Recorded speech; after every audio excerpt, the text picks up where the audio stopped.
Channel நண்பர்கள் அனைவருக்கும் வணக்கம். Hi, happy morning. நாங்கள் சின்ன வயசுலலாம் தீபாவளி எப்போ வருது, பொங்கல் எப்போ வருதுன்னு எதிர்பார்த்துட்ருப்போம். என்ன அப்படின்னா, எங்கள் ஊரை பொறுத்த வரைக்கும் தீபாவளி அன்னைக்கு ஃபுல்லாக நான்வெஜ், கோழி அடித்து குழம்பு வைப்பாங்க.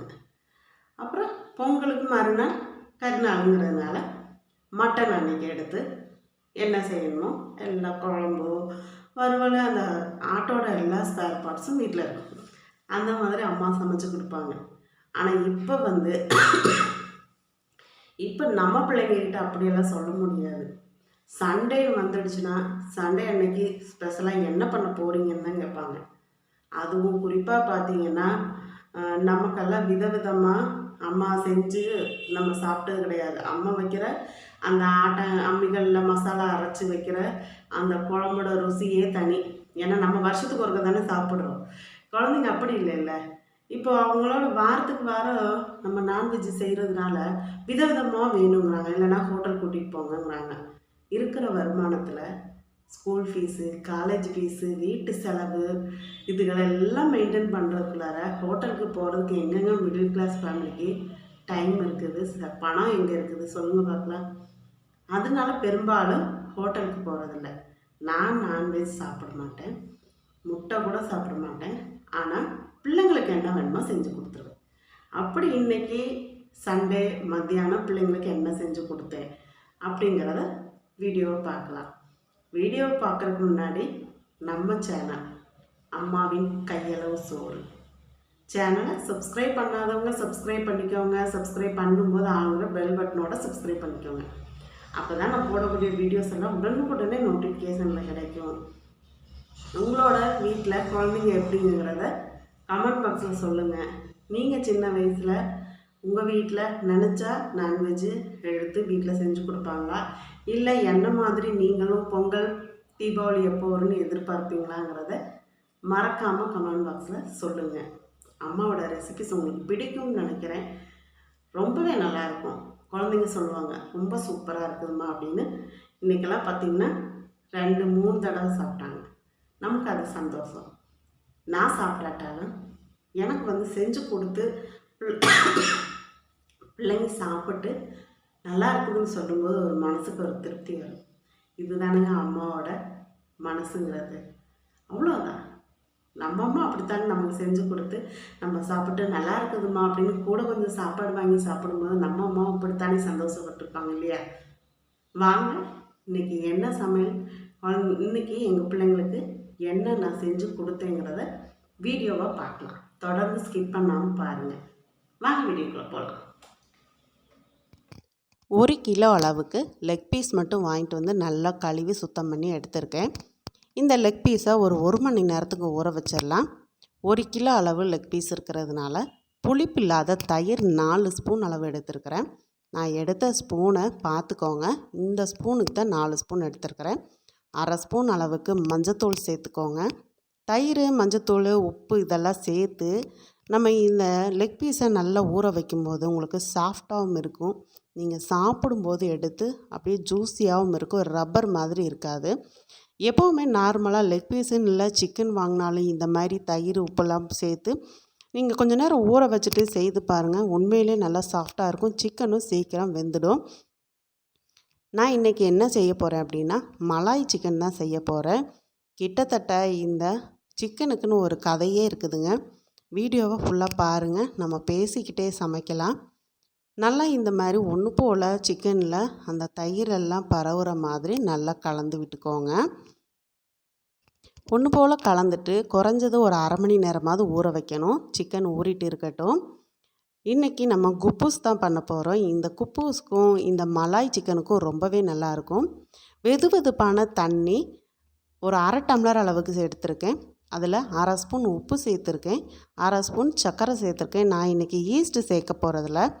பொதுவாகவே வாய்வு பிரச்சனை அப்படின்னா நம்ம ஈனோ வாங்குவோம் இல்லையா, அந்த ஈனோவை சேர்த்து தான் நான் இன்றைக்கி குப்பூஸ் பண்ண போகிறேன். ரொம்ப நல்லாயிருக்கும், சாஃப்டாக இருக்கும். ஈஸ்ட்டு சேர்த்த மாதிரியே நல்ல ஒரு ஃப்ளஃபியாக வருங்க. நீங்களும் ட்ரை பண்ணி பாருங்கள். நம்ம ஈனோ சேர்த்துட்டு அந்த உப்பு சர்க்கரையெல்லாம் தண்ணியில் கரையிற மாதிரி நல்லா கையால் கலந்து விட்டுக்கோங்க. நான் இன்றைக்கி 1/2 கிலோ மைதா மாவு தான் எடுத்திருக்கிறேன். இது வந்து 1 கிலோ பாக்கெட்டு, பாதி அளவு மைதா மாவு சேர்த்துக்கலாம். 1/2 கிலோங்கும்போது 10 குப்பூஸ் வந்துச்சு. வீட்டில் பிள்ளைங்களுக்காக தான் அந்த குப்பூஸ் பண்ணுறேன். ஹஸ்பண்டுக்கு இன்றைக்கி மட்டன் பிரியாணிங்க. அவங்க வந்து சிக்கன் வந்து சாப்பிட மாட்டாங்க. அதே மாதிரி அவங்களுக்கு குப்பூஸும் சாப்பிட்றதுக்கு பிடிக்காது. அதனால நான் வந்து பிள்ளைங்களுக்கு மட்டும் குப்பூஸ் பண்ணிட்டேன். எனக்கு கருப்பு உளுந்து சாதம் பண்ணிட்டேன். இப்போ கொஞ்சம் கொஞ்சமாக தண்ணி சேர்த்து நம்ம எடுத்து வச்சோம் இல்லையா ஆல்ரெடி வெதுவெதுப்பான தண்ணி, அந்த தண்ணியவே சேர்த்து நம்ம பிசைஞ்சுக்கலாம். தெளித்து பிசைங்க. எப்போவுமே தண்ணி கூடிருச்சு அப்படின்னு சொன்னால் உங்களுக்கு திரும்ப திரும்ப நம்ம மாவு சேர்க்குற மாதிரி ஆகிடும். அதனால் கொஞ்சமாக தெளித்து பிசைங்க. மைதா மாவை பொறுத்த வரைக்கும் ஃபஸ்ட்டு நம்ம பிசையும் போது கையில் பிசு தன்மை ஒட்டிகிட்டு இருக்கும். ஆனால் நல்லா பிசைஞ்சு வரும்போது கையில் அந்த மாவெல்லாம் உதிர ஆரம்பிச்சிடும். இந்த மாதிரி நல்லா நம்ம வெதுவெதுப்பான தண்ணியில் ஈஸ்ட் இல்லாமல் ஈனோ மட்டும் சேர்த்து நம்ம பண்ணும்போது குப்பூஸ் வந்து ரொம்ப சாஃப்டாக இருக்குங்க. அதே மாதிரி இன்னொரு டிப்ஸு சொல்கிறேன் கேளுங்க. நீங்கள் இப்போ இட்லி தோசை மாவு அரைச்சி வச்சுருக்கிறீங்க, இப்போ தான் அரைச்சிருக்கீங்க அப்படின்னா 1/2 மணி நேரத்தில் நீங்கள் தோசை ஊற்றி ஆகணும், உங்களுக்கு வேறு டிஃபன் செய்ய டைம் இல்லை அப்படின்னா ஒரு பாக்கெட் ஈனோ வாங்கிட்டு உங்களுக்கு தேவையான அளவு மாவை வேற ஒரு பவுலில் எடுத்துகிட்டு ஈனோ கலந்துட்டு நீங்கள் சுட்டு பாருங்கள், தோசை ரொம்ப சூப்பராக வரும். ஓகேங்க. இப்போ மாவு வந்து சப்பாத்தி மாவு பதத்துக்கு நல்லா பிசைஞ்சாச்சு. இப்போது கிச்சனோட அந்த டேபிளில் வச்சு நல்லா அழுத்தி இந்த மாதிரி ஒரு 5 நிமிஷம் பிசைஞ்சிட்டோம் அப்படின்னா மாவு இன்னுமே நல்லா சாஃப்டாகிடும். இதுவும் மாவும் நம்ம பிசைஞ்சு வச்சுட்டு ஒரு 1 ஹவர் கழித்து நம்ம ரெடி பண்ண ஆரம்பிச்சிடலாம். மாவும் பிசைஞ்சு வச்சுட்டு சிக்கனும் ஊற வச்சுட்டு நீங்கள் மற்ற வேலைகளெல்லாம் முடிச்சுட்டு வரும்போது இது சூப்பராக ரெடியாக இருக்கும். டக்குன்னு பண்ண ஆரம்பிச்சிடலாம். இப்போ அந்த மாவு பிசைஞ்சாங்களே அந்த பாத்திரத்தில் கொஞ்சமாக எண்ணெய் தேய்ச்சிட்டு மாவு நம்ம பிசைஞ்சு வச்ச மாவை அந்த எண்ணெயில் லைட்டாக உருட்டி விட்டுட்டு இப்படியே மூடி வச்சிடலாங்க. 1 ஹவர் கழித்து ரெண்டுமே ரெடி பண்ண ஆரம்பிச்சிடலாம் வாங்க. இப்போ சிக்கனை ரெடி பண்ணிடலாம். 1 ஹவர் ஆகிடுச்சு. கடாய் ஒன்று அடுப்பில் வச்சுக்கோங்க. கடாய் அடுப்பில் வச்சுட்டு சிக்கனுக்கு ஃபஸ்ட்டு மசாலா வறுத்துடலாம். மசாலா வறுத்து அரைச்சிடலாம். ரொம்ப பெரிய மசாலாலாம் இல்லைங்க, ரொம்ப சிம்பிளான மசாலா தான். ஒரு 2 ஸ்பூன் மட்டும் எண்ணெய் சேர்த்துக்கோங்க. இந்த அளவு வெங்காயத்தை மட்டும் நான் நறுக்கியிருக்கிறேங்க. இந்த மாதிரி நறுக்கிட்டு எண்ணெயில் வெங்காயத்தை சேர்த்துக்கோங்க. அதனால் ஒரு 15 பச்சை மிளகா எடுத்திருக்கேன். ஏன்னா 1 கிலோ சிக்கன் இல்லையா, ஒரு 15 பச்சை மிளகா எடுத்திருக்கேன். காரத்துக்கு ஏற்ற மாதிரி நீங்கள் பச்சை மிளகா எடுத்துக்கோங்க. உங்களுக்கு போதும் அப்படின்னா நீங்கள் கம்மியாக சேர்த்துக்கோங்க. இல்லை இது வந்து நல்லா கரெக்டாக இருந்துச்சுங்க, ஒரு 4 ஸ்பூன் அளவுக்கு வறுத்த நிலக்கடலை சேர்த்துக்கோங்க. உங்களுக்கு வறுத்த நிலக்கடலை இல்லை அப்படின்னா ஒரு 15 முந்திரி பருப்பு சேர்த்து வறுத்துக்கோங்க. முந்திரி பருப்பும் இல்லை அப்படின்னா பொட்டுக்கடலையை இதோட சேர்த்து வறுத்துக்கோங்க. 1 இல்லைன்னா 1 ஆப்ஷன், அவ்வளோதாங்க வித்தியாசம். டேஸ்ட்டு எல்லாமே ஒரே மாதிரி தான் இருக்கும். இப்போ லாஸ்ட்டாக வெங்காயம் நல்லா வதங்கினதுக்கப்புறம் கலர் மாறணும்னு இல்லைங்க, வெங்காயம் வந்து நல்லா அந்த எண்ணெயில் வெந்தால் போதும். ஒரு 1/2 ஸ்பூன் அளவுக்கு கசகசா சேர்த்துக்கலாம். எதுக்கு கசகசா நம்ம சிக்கனில் சேர்த்துருக்குறோம் அப்படின்னா வயசானவங்களுக்கு கொஞ்சம் செரிமான பிரச்சனை இருக்கும். சிக்கன் நல்லா சாப்பிடும்போது வயிறு உப்புனால இருக்குதுன்னு சொல்லுவாங்க. கசகசா வந்து நல்ல ஒரு ஜீரணத்தன்மையை கொடுக்குங்க. இப்போ நல்லா வதக்கியாச்சு. இப்போ மசாலா ஆறட்டும், நம்ம அதுக்கப்புறம் மிக்ஸி ஜாரில் சேர்த்து அரைச்சிக்கலாம். மிக்ஸி ஜாரில் இந்த வெங்காயம் வதக்கி வச்ச வெங்காயம், பச்சை மிளகாய், நிலக்கடலை, கசகசா எல்லாம் நல்லா ஆறிட்டுது. இதை மிக்ஸி ஜாரில் சேர்த்துக்கோங்க. சேர்த்துட்டு எடுத்த உடனே தண்ணி ஊற்றி அரைக்க வேண்டாம். முதல்ல 2 தடவை நல்லா சுற்றி எடுத்துக்கலாம். அதுக்கப்புறம் நம்ம தண்ணி விட்டு நல்லா நைஸாக அரைச்சி எடுத்துக்கலாங்க.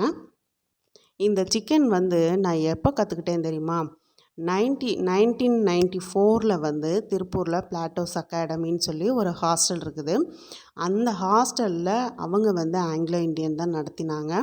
அவங்கக்கிட்ட கற்றுக்கிட்டது தான் இந்த ரெசிபி. ரொம்ப நல்லா குக் பண்ணுவாங்க அவங்க கூட இருந்து நான் கற்றுக்கிட்டது தான். இப்போ மசாலா அரைச்சாச்சு. இப்போது ஒரு 4 ஸ்பூன் அளவுக்கு ஆயில் சேர்த்துட்டு சின்னதாக மீடியம் சைஸில் 2 பெரிய வெங்காயத்தை நறுக்கிக்கிட்டோம். அதாவது நான் சின்ன வெங்காயம் தான் இப்போதைக்கு நான் வாங்கியிருக்கிறேன். அதில் உள்ள சைஸுக்கு நான் சொல்கிறேங்க. ஒரு சின்ன தக்காளி, இந்த 2ஐயுமே ஒன்றாவே ஆயிலில் சேர்த்துடுங்க. ஆயிலில் சேர்த்துட்டு இஞ்சி பூண்டு பேஸ்ட்டும் இந்த எண்ணெயிலே வதக்கி விட்டுடலாம். 4 ஸ்பூன் எண்ணெய்ங்கிறது உங்களுக்கு ஜாஸ்தியாக இருந்த மாதிரி இருக்கும். இல்லைங்க, இந்த சிக்கன் வந்து வேகிற அந்த டைமுக்கு அந்த எண்ணெய் வந்து ரொம்ப ஹெல்ப்ஃபுல்லாக இருக்கும். அடி பிடிக்காது முக்கியமாக. ஏன்னா நம்ம நிலக்கடலை சேர்த்துருக்கோம். சப்போஸ் முந்திரி பருப்பு சேர்த்தாலும் அப்படித்தான், பொட்டுக்கடலை சேர்த்தாலும் அப்படித்தான். அடி பிடிக்கிறதுக்கு நிறைய வாய்ப்பு இருக்குது. அதுக்கு நம்ம கொஞ்சம் எண்ணெய் வந்து கூடுதலாக சேர்த்து பண்ணினோம் அப்படின்னா உங்களுக்கு வந்து அடி பிடிக்கிறது கம்மியாகும். இப்போ இஞ்சி பூண்டு பேஸ்ட்டும் எண்ணெயில் நல்லா வதக்கி விட்டாச்சு. இப்போ நம்ம ஊற வச்சோம் இல்லையா, அந்த சிக்கன் லெக் பீஸை சேர்த்துடலாம். அவங்க வந்து அந்த டைமில், அதாவது 1994 வந்து அவங்க செய்கிறப்ப எனக்கு இதோட பேரெல்லாம் தெரியாது. ஏன்னா அவங்களுக்கு கொஞ்சம் கொஞ்சம் தான் தமிழ் தெரியும். எனக்கு அவங்க பேசுகிறத புரிஞ்சுக்க தெரியும். ஆனால் எனக்கு இங்கிலீஷ் வந்து திரும்பி பேச தெரியாது. அப்படி இருக்கும்போது அவங்க பக்கத்துலேருந்து அந்த மசாலாலாம் எடுத்து தர சொல்லுவாங்க. இந்த மாதிரி நல்லா கிண்டி விடுறது இதெல்லாம் சொல்லி கொடுப்பாங்க. ஏன்னா அவங்களுக்கு ரொம்ப பிடிக்கும் என்னைய. எதை சொன்னாலும் சீக்கிரம் நீ புரிஞ்சுக்கிற அப்படின்னு சொல்லிட்டு நிறைய வந்து கற்றுக் கொடுத்தது நான்வெஜ்ஜில் அவங்க தான். எனக்கு நல்லா ஞாபகம் இருக்குது. ஆனால் திருப்பி நான் வந்து கல்யாணத்துக்கு முன்னாடி நான்வெஜ் ரெசிபீஸ் எல்லாம் நான் வீட்டில் எதுவுமே ட்ரை பண்ணதில்லை. நான்வெஜ்ஜின்ல சமையலே பார்த்திங்கன்னா நான் வீட்டில் ட்ரை பண்ணது கிடையாது.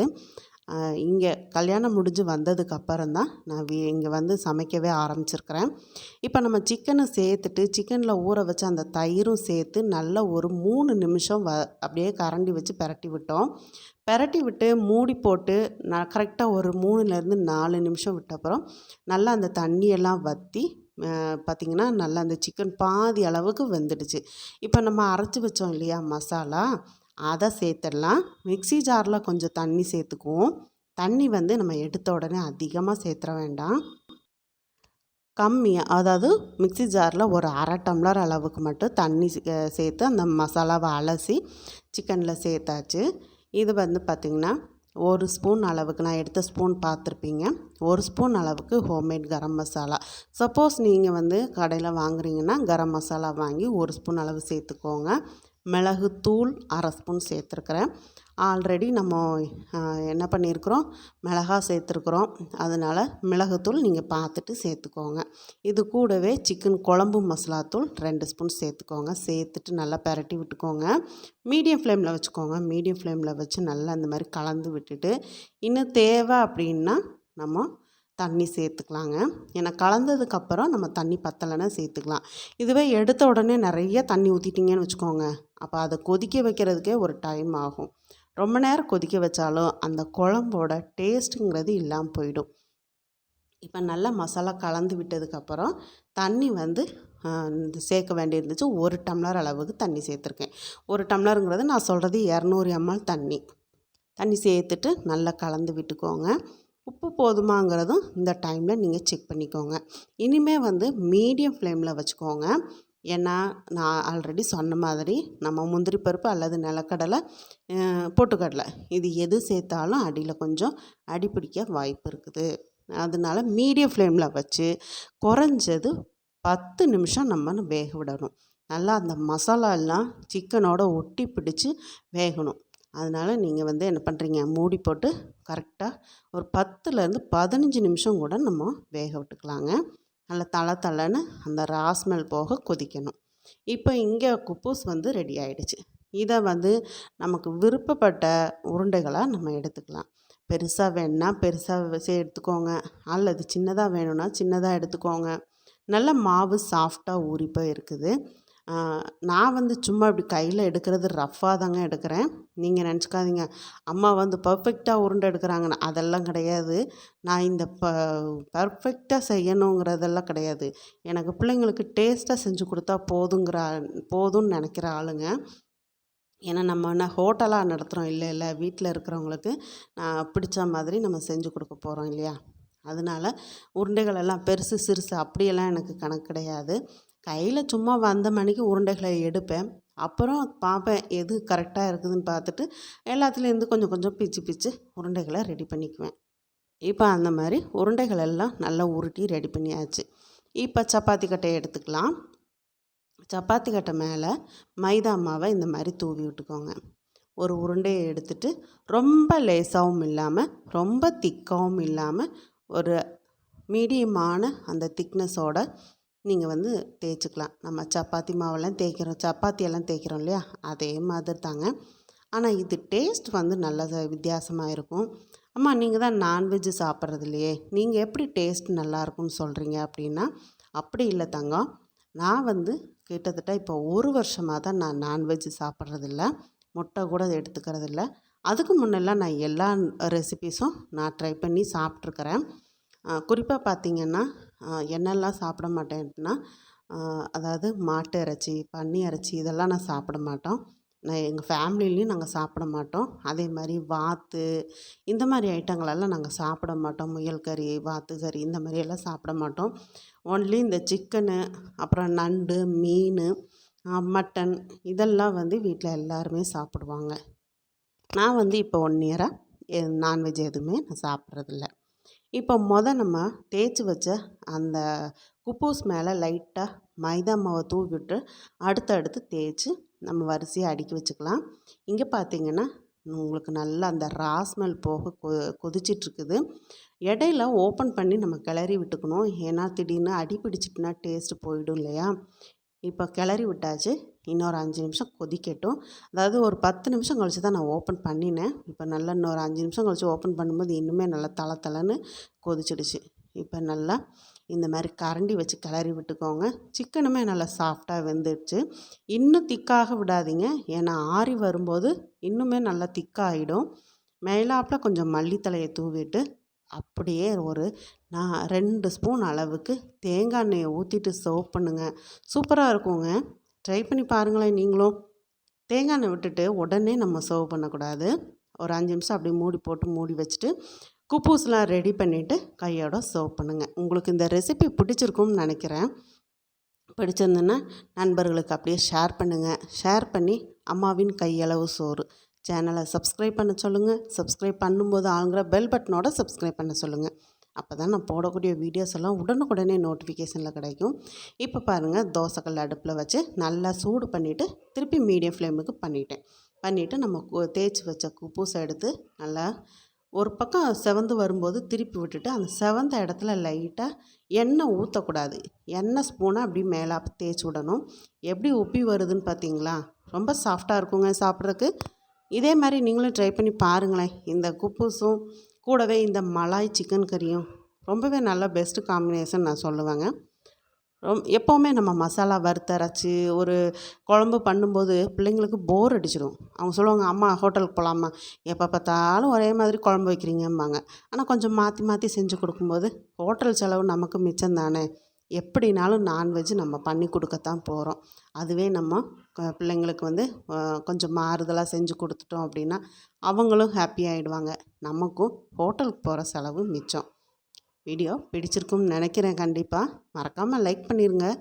அப்படியே நம்ம சேனலை சப்ஸ்கிரைப் பண்ணிடுங்க. சூப்பராக குப்பூஸும் மலாய் சிக்கன் கறியும் ரெடி ஆகிடுச்சு. ரொம்ப ஈஸியாக குப்பூஸும் சுட்டு எடுத்தாச்சுங்க. இப்போ என்ன, சர்வ் பண்ணி குழந்தைங்க சந்தோஷமாக சாப்பிட ஆரம்பிச்சிட்டாங்க. நீங்களும் இதே மாதிரி ட்ரை பண்ணி பார்த்துட்டு எப்படி இருக்குதுன்னு சொல்லுங்கள். பெரும்பாலானவங்க இப்போது மார்கழி பிறக்க போது நான்வெஜ் சாப்பிட மாட்டீங்க. அவங்களுக்கும் நான் வெஜ் ரெசிபிஸ் எல்லாம் உங்களோட ஷேர் பண்ணுறேன் கட்டாயம். நல்லா இந்த லெக் பீஸை எடுத்து வச்சு மேலாப்பில் அந்த குழம்புல சாறை ஊற்றிட்டு குழந்தைங்களுக்கு சொல்லுங்கள், இந்த லெக் பீஸோடு அந்த குப்பூஸை அப்படியே வச்சு சாப்பிட சொல்லுங்கள். அது அவ்வளோ அருமையாக இருக்கும். ஏன்னா இந்த குழம்புல உள்ள அந்த சாறு ஃபுல்லாக லெக் பீஸ் உறிஞ்சு நல்ல ஒரு ஜூஸியான லெக் பீஸாக இருக்கும். அதனால் குழம்பு தொட முன்ன அந்த லெக் பீஸோட ஒரு பீஸ் அப்படியே பிச்சு அந்த குப்பூஸில் வச்சு சாப்பிட சொல்லுங்கள். அவ்வளோ அருமையாக இருக்கும். அம்மா இப்படி சாப்பிட சொன்னாங்கன்னு சொல்லியே கொடுங்க. நம்புகிறேன் நீங்கள் சொல்லுவீங்க அப்படின்னு. பிடிச்சிருந்தா சொல்லுவீங்க இல்லையா? ட்ரை பண்ணி பாருங்களேன் எப்படி இருக்குதுன்னு சொல்லி. ஓகே, மீண்டும் அடுத்த ஒரு ரெசிபியில் சந்திக்கிறேன். நன்றி, வணக்கம்.